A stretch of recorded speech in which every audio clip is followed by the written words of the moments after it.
Puji nama Tuhan. Shalom. Selamat malam bagi kita semua, seluruh sidang jemaat di PDI Bukit Sion Grande Pau. Malam hari ini kita bersyukur kembali kita dipertemukan lewat ibadah yang ada. Kita percaya bahwa kasih Tuhan, penyertaan Tuhan senantiasa ada dalam kehidupan kita. Meskipun saat ini kita tidak bisa bertatap muka secara langsung, namun saya yakin dan percaya bahwa kuasa Tuhan tidak membatasi kita untuk memuji dan mempermuliakan namanya. Sebelum kita memulaikan ibadah kita tundukkan kepala dan bersatu dalam doa. Bapa, kami bersyukur buat malam yang indah ini Tuhan. Kami akan memulaikan ibadah kami. Biarlah kuasa-Mu menyertai kehidupan kami Tuhan. Dari awal, pertengahan, hingga akhir ibadah kami. Kami bersama dengan Tuhan. Kami memuji dan mempermuliakan nama-Mu. Layakkan kehidupan kami Tuhan, untuk senantiasa bersyukur mempermuliakan nama-Mu. Kami siap memulaikan ibadah kami. Di dalam nama Tuhan Yesus kami berdoa dan mengucap syukur. Haleluya. Kami memandang, kami mengejar hadirat-Mu Tuhan, sebab Engkau baik dan layak menerima hormat dan pujian. Haleluya Yesus.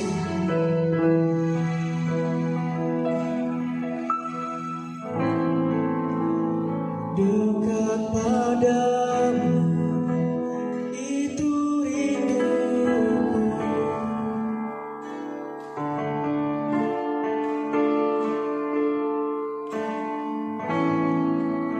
setiap katamu Kau pun menunggu.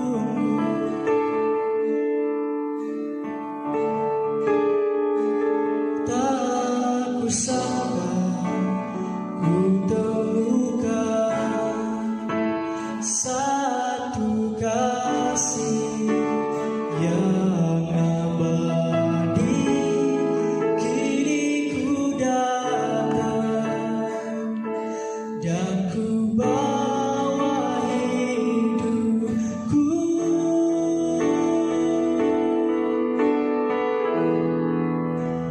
memandang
siap memuji, kami siap mau lebih lagi untuk mempermuliakan nama-Mu ya Tuhan.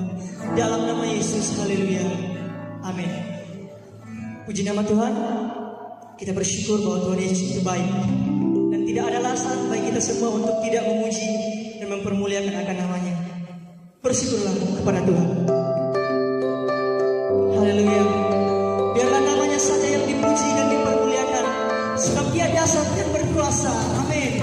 Na na na na na na na na na na na.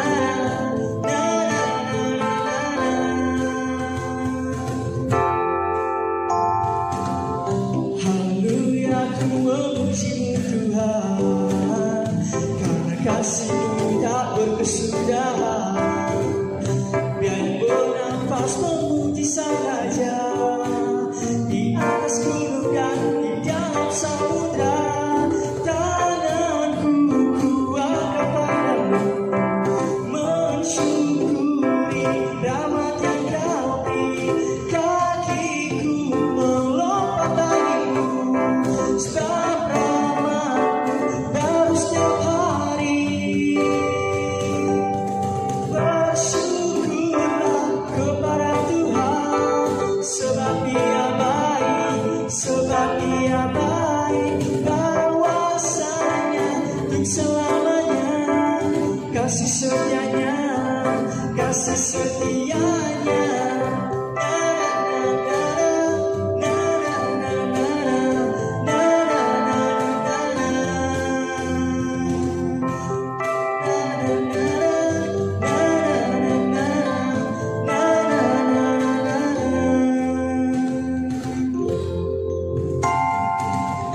Haleluya, ku memuji-Mu Tuhan, karena kasih-Mu tak berkesudahan. Biar bernafas memuji saja di atas gunung dan di dalam samudra. Tanganku kuat kepadamu, mensyukuri rahmat yang Kau beri. Kakiku melompat bagimu, sebab rahmat-Mu baru setiap hari.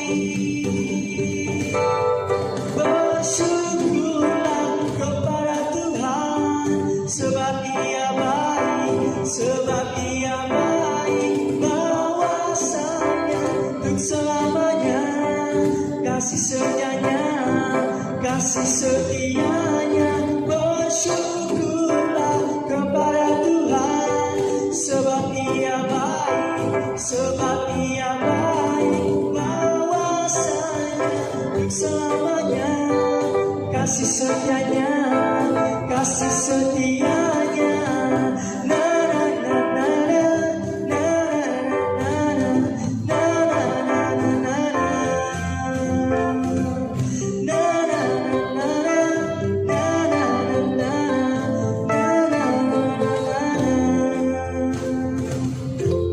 Haleluya. Biarlah segala kemuliaan kita persembahkan bagi Allah kita yang hidup. Amin. Tiba saja malam hari ini kehidupan kita akan siap dilawat dan diberkati oleh firman Tuhan. Mari kita persiapkan hidup kita. Kita mau mengenal pribadi yang luar biasa, yang senantiasa mencukupkan kehidupan kita. Haleluya Yesus. Engkau saja yang mengetahui kehidupan kami. Pujilah Engkau Bapa. Haleluya Yesus. Amin, amin. Terima kasih Tuhan.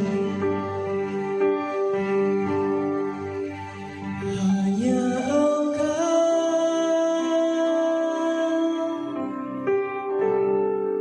pribadi yang mengenal hatiku. Tiada yang tersembunyi bagimu.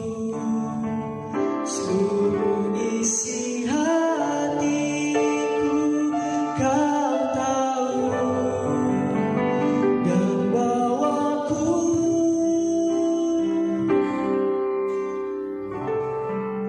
untuk lebih dekat lagi padamu.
Terima kasih Tuhan buat kesempatan lagi kami boleh ada bersama dengan Tuhan melalui persekutuan ibadah.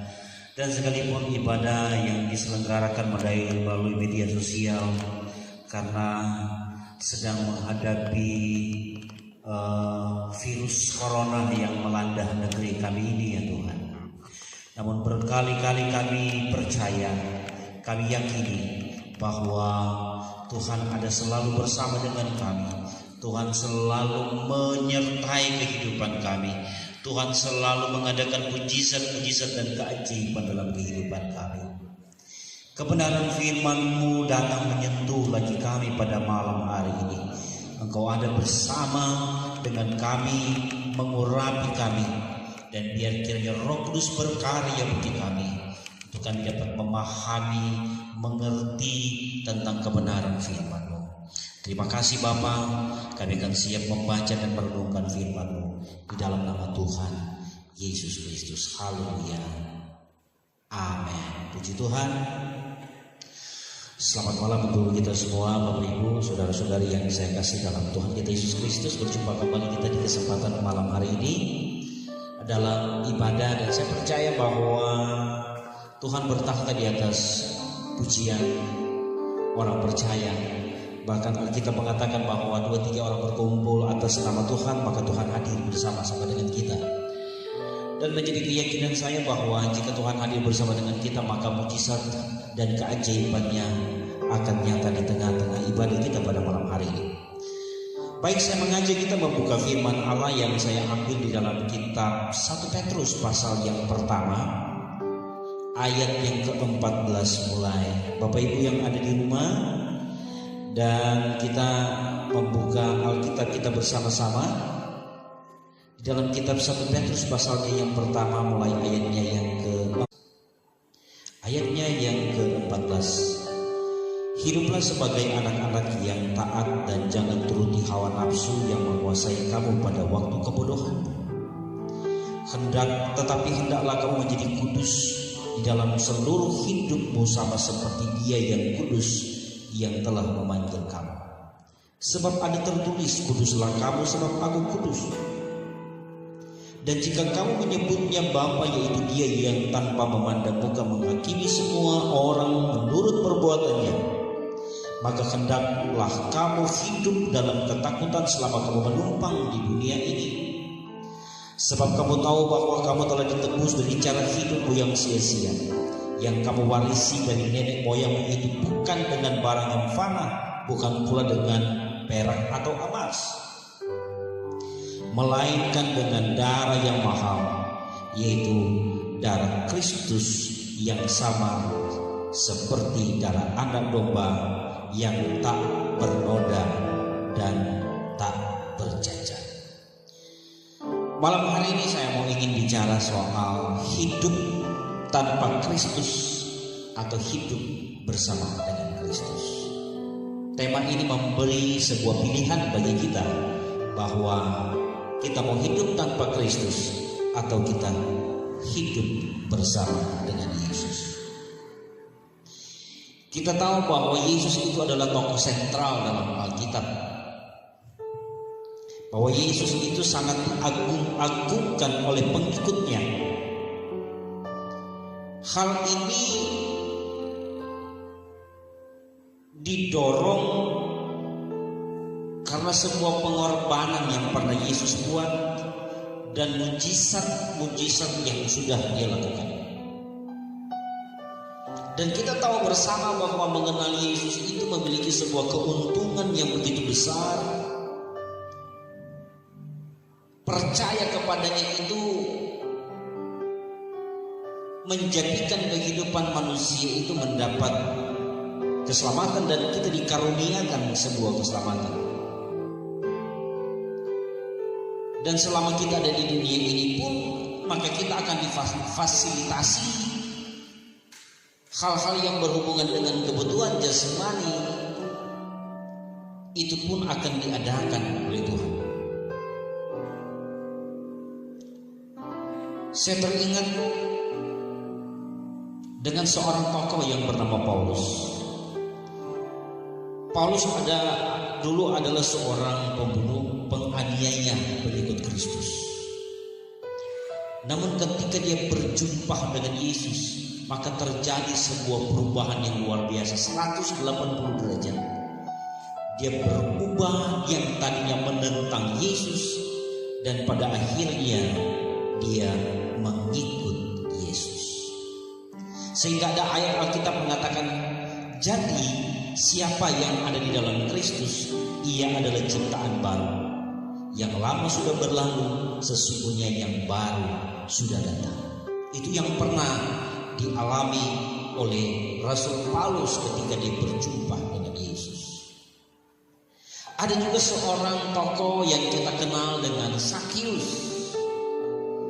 Zakius adalah orang yang paling tidak disuka pada waktu itu, khususnya orang-orang Yahudi, karena tindakan dari Zakius itu yang memeras orang-orang sampai 4 kali lipat. Namun ada hal yang luar biasa ketika terjadi perjumpaan bersama dengan Kristus.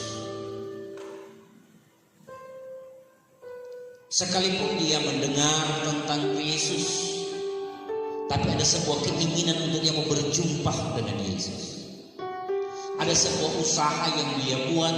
Dia adalah orang yang badannya pendek. Ketika begitu banyak orang-orang yang melihat Yesus dan dia tidak bisa mendahului orang lain, mungkin ada sebuah perjuangan yang besar yang dia lakukan, sampai berakhirnya dia naik di pohon. Dan setelah itu Yesus melihat Zakius ada di atas pohon, dan ungkapan Yesus, dan dia berkata, "Hai Zakius, turunlah engkau, karena aku ingin menumpang di rumah." Adalah sebuah sukacita yang besar yang dialami oleh Zakius. Dan ketika pada saat itu Yesus ada di rumah Zakius, terjadi sebuah perubahan yang besar, perubahan 180 derajat yang dialami oleh Zakius. Sehingga ada kalimat yang mengatakan, "Tuhan, setengah dari ini ku akan kuberikan kepada orang miskin, dan sekiranya ada sesuatu yang kuperas dari seorang, akan kukembalikan 4 kali lipat." Setelah hal itu dilakukan oleh Zakius, maka ada kalimat yang keluar dari Yesus, "Pada hari ini telah terjadi keselamatan di rumah ini." Ada contoh yang ketiga, 10 orang kusta. 10 orang kusta ini kita tahu bersama bahwa kalau orang kusta, mereka adalah orang-orang yang kemudian bisa dikatakan diisolasi, ditempatkan di satu tempat yang jauh dari kehidupan normal masyarakat. Karena memang penyakit ini adalah sebuah penyakit yang menular. Mungkin pada waktu itu dianggap sebuah penyakit kutukan. Tetapi ketika mereka 10 orang ini berjumpa dengan Yesus, apa yang terjadi? Sebuah mujizat kesembuhan yang terjadi. Dan itu dibuktikan oleh seorang Samaria yang datang mengucapkan terima kasih kepada Tuhan. Dan kita tahu bersama bahwa perjumpaan dengan Yesus itu akan mengerjakan sebuah perkara-perkara yang luar biasa, yang tidak pernah dipikirkan oleh manusia. Kita telah ditebus oleh darah Kristus. Pilihan ada pada kita. Apakah kita mau tetap hidup bersama dengan Yesus, atau kita hidup di luar Yesus? Karena saya akan memberikan sebuah penjelasan sedikit kepada kita. Ada sebuah resiko yang besar yang akan dialami oleh manusia jika kemudian orang-orang itu, apalagi orang yang telah dipilih oleh Tuhan, percaya kepadanya, dan kemudian hidupnya tidak mau bersama dengan Yesus. Yang pertama adalah kalau kita hidup tanpa Yesus, maka kehidupan yang bodoh dan dikuasai oleh hawa nafsu. Jadi memang kehidupan kita itu akan menjadi bodoh dalam pengertian bukan bodoh karena tidak berpendidikan, tetapi lebih kepada kehidupan yang terus mengikuti hawa nafsu. Maka di dalam ayat 14 mengatakan bahwa hidup sebagai anak-anak yang taat dan jangan turuti hawa nafsu yang menguasai kamu pada waktu kebodohan. Ini mengungkapkan bahwa ketika hidup mereka belum berjumpa dengan Yesus, Rasul Petrus mengatakan mereka bahwa mereka hidup dalam kebodohan. Kenapa hidup dalam kebodohan? Karena mereka melakukan tindakan-tindakan yang Tuhan tidak inginkan, yaitu hidup dalam hawa nafsu. Maka dari itu dalam ayat 14 ini, orang-orang ini sebelum mengenal Yesus dan mereka hidup dalam kebodohan. Kebodohan itu yang artinya kebodohan dalam hal pengetahuan tentang Allah. Makanya ada ayat mengatakan bahwa umatku binasa karena tidak mengenal Allah, tidak memiliki pengetahuan. Dan yang berikut adalah apa yang kemudian mengakibatkan jika kita hidup tanpa Kristus. Kehidupan yang dikuasai oleh hawa nafsu. Di dalam 1 Tesalonika 4 ayatnya yang kelima, bahwa Paulus katakan bukan di dalam keinginan hawa nafsu, tetapi yang dibuat oleh orang-orang yang tidak mengenal Allah. Jadi orang-orang yang tidak bersama dengan Yesus, orang-orang yang tidak hidup bersama dengan Yesus adalah orang-orang yang dikatakan hidup dan dikuasai oleh hawa nafsu. Dan yang berikut dikatakan bahwa kehidupan di luar Kristus adalah kehidupan yang tidak ada tujuan. Kehidupan manusia tanpa Kristus adalah kehidupan yang tidak ada tujuan. Bahkan kehidupan yang sia-sia dan hidup yang tidak bernilai. Jika hidup itu tidak ada Kristus, maka hidup itu menjadi sia-sia. Hidup itu tidak bernilai. Hidup itu tidak punya tujuan. Tapi kalau kita memiliki Kristus, maka yang terjadi adalah di dalam ayat 15 bahwa ternyata orang yang hidup di dalam Kristus adalah orang-orang yang dikhususkan, orang-orang yang dibedakan dengan orang yang lain. Pengertian kata kudus di dalam ayat 15, bahkan ayatnya yang ke-16, ini memberikan sebuah pengertian bahwa kita adalah orang-orang yang dikhususkan, orang-orang yang dibedakan. Dalam terjemahan bahasa lain menggunakan hagios, itu lebih kepada berbeda pengertiannya. Jadi kita dibedakan. Orang-orang yang bersama dengan Kristus dikhususkan, dibedakan. Kalau orang lain tidak diberkati, pasti pengikut Kristus itu akan diberkati karena kita berbeda. Hidup kita dilindungi, hidup kita dijaga dan dipelihara oleh Tuhan. Yang kedua adalah bahwa kehidupan yang dipenuhi oleh Kristus adalah kehidupan hidup dalam kebaikan. Rasul Paulus katakan di dalam 1 Filipi pasal pertama ayat 23, ingin pergi dan diam bersama-sama dengan Kristus itu memang jauh lebih baik. Sebuah pengalaman yang pernah dialami oleh Paulus, dan dia ungkapkan di dalam Filipi pasal pertama ayat 23 bahwa pergi bersama dengan Kristus itu jauh jauh lebih baik.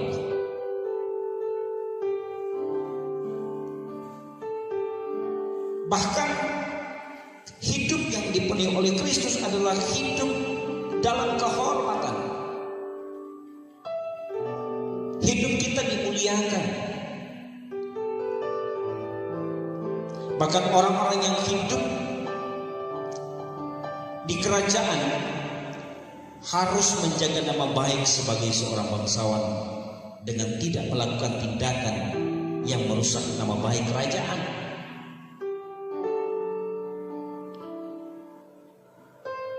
Dan kita ini adalah mendapat sebuah kehormatan.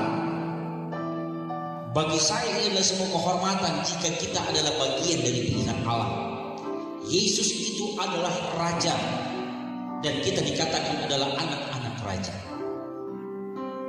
Adalah sebuah kehormatan yang luar biasa. Namun kita harus menjaga sebuah kehormatan yang diberikan Tuhan kepada kita.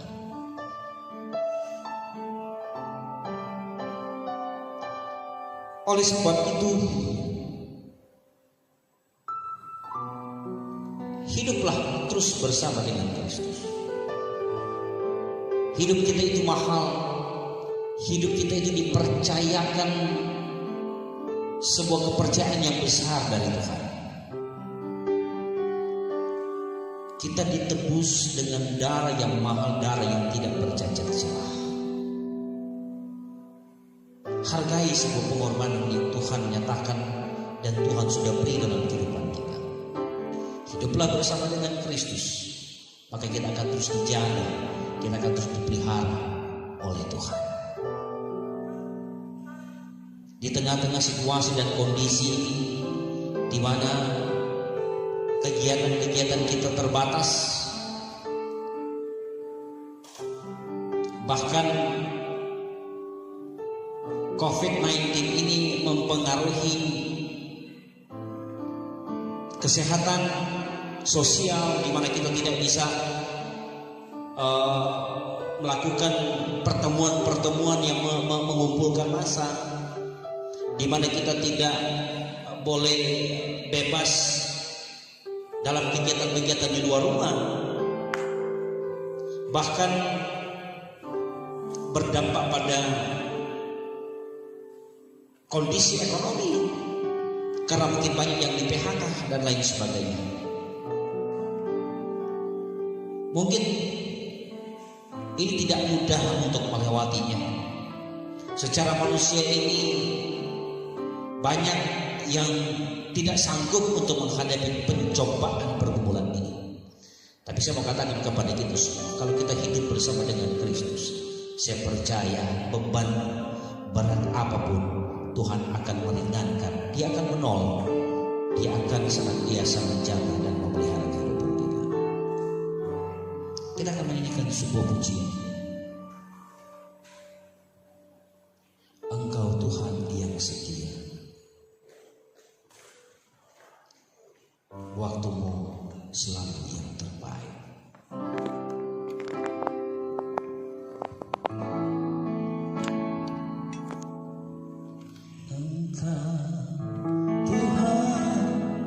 Yang setia, waktumu selalu yang terbaik. Engkau Tuhan sandaranku, dan ku hanya kan berharap padamu. Satu-satunya yang ku andalkan, satu-satunya yang ku percaya. Engkau sumber kekuatan, sumber pengharapan, sumber kedamaian.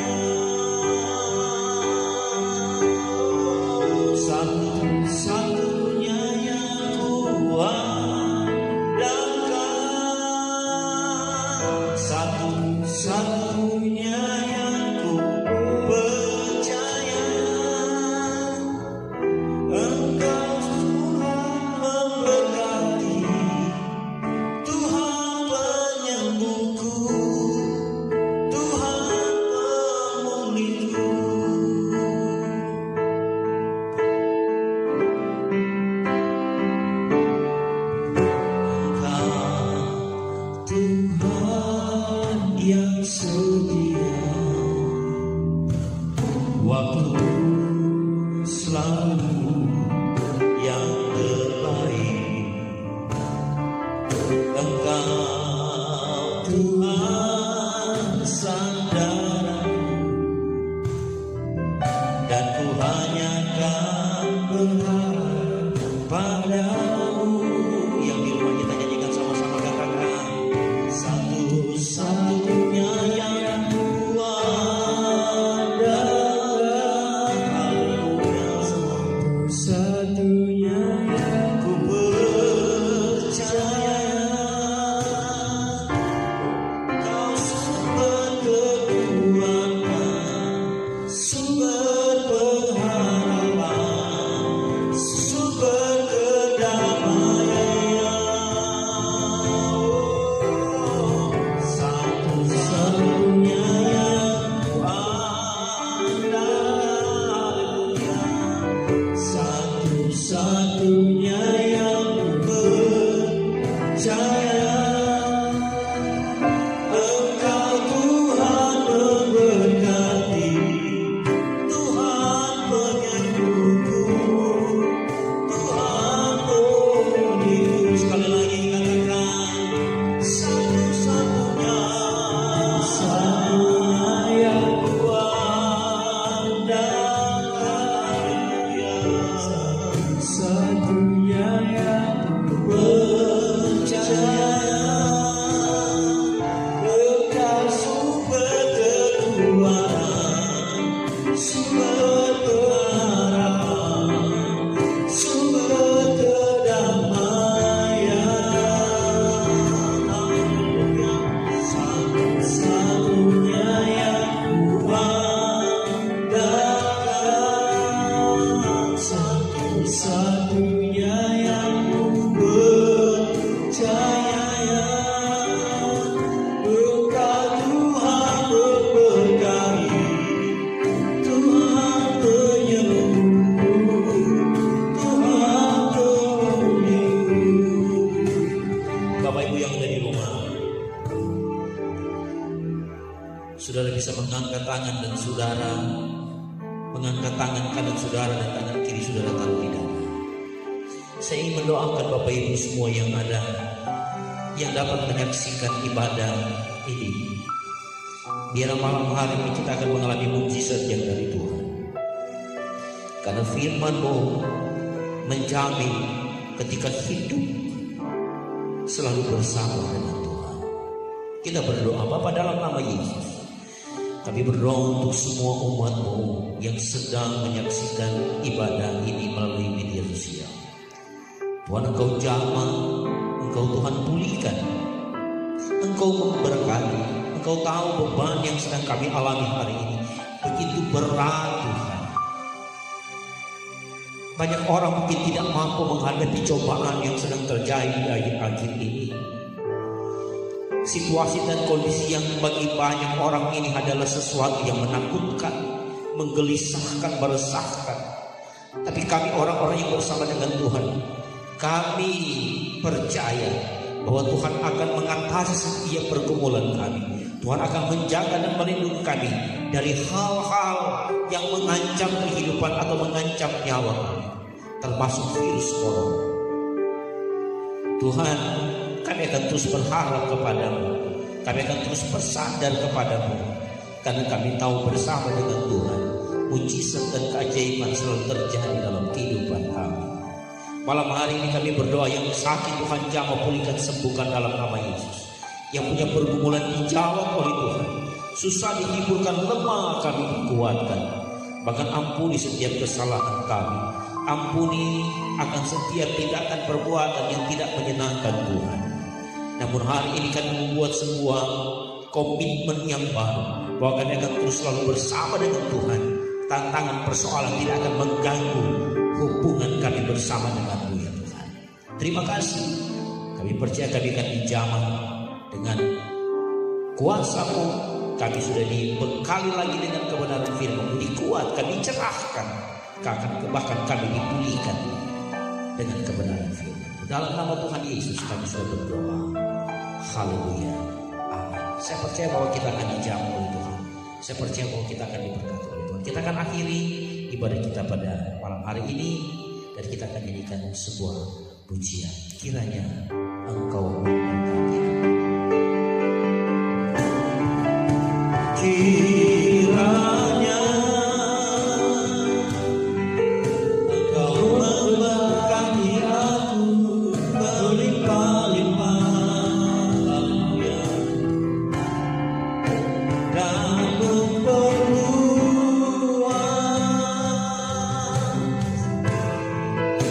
daerahmu,